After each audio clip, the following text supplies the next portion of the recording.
You're gonna have to spend a while learning this trick. There's a lot of steps to it, and you want to do it twice.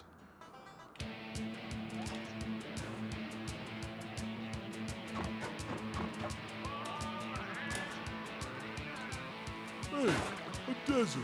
In Rubadub's first task, you spawn in midair so you can jump backwards into the wall, and as soon as you do this, you hold left. Until you reach this point. The railing is segmented, so this is when you want to start holding up. When you get to this point of the railing, you start jumping. You want good jump spacing and dynamic jumping for this. So hold A, and at the peak of your jump, transition to down left. Then, as soon as you make it past the railing, you do your second jump. Lastly, after the jump, I like to transition to up left.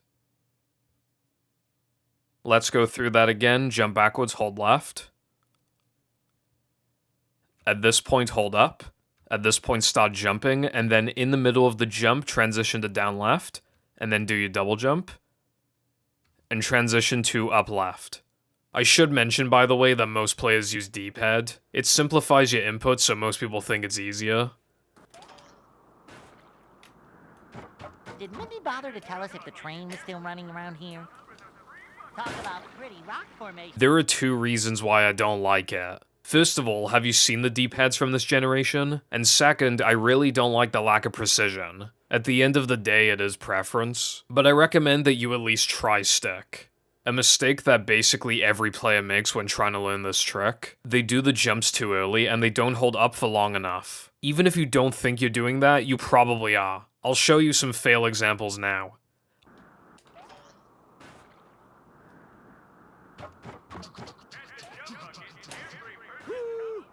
Of course, it's also possible to do those inputs too late.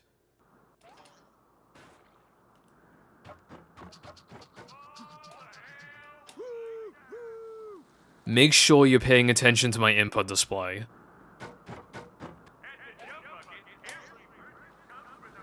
Talk about pretty rock And make sure that your angle is good.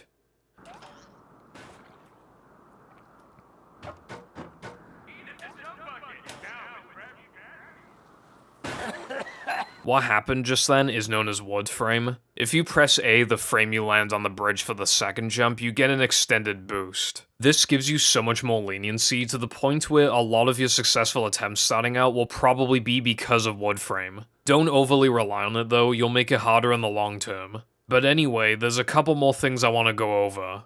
First of all, you don't have to double jump backwards, you can single jump. That's very minor, it only saves frames. And second, you can cut part of the setup. That is harder because you have less time to react, and you need to adjust the camera more. It only saves 1 second, so I wouldn't recommend it. Consistency is extremely important with this trick. Speaking of, the way that you approach this trick in Rubadub 2 is a little different. still running.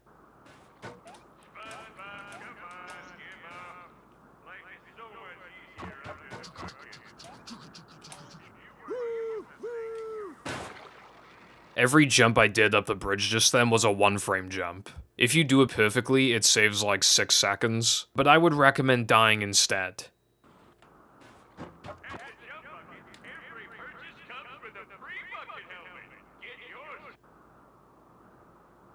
The problem with the 1-frame jumps is that more often than not, you're gonna miss them. Even if you get the 1-frame jumps, you still need to adjust the camera more. And for most people, it's not even much time save. If you don't skip part of the time save like I showed earlier, then you have to do an extra 1-frame jump.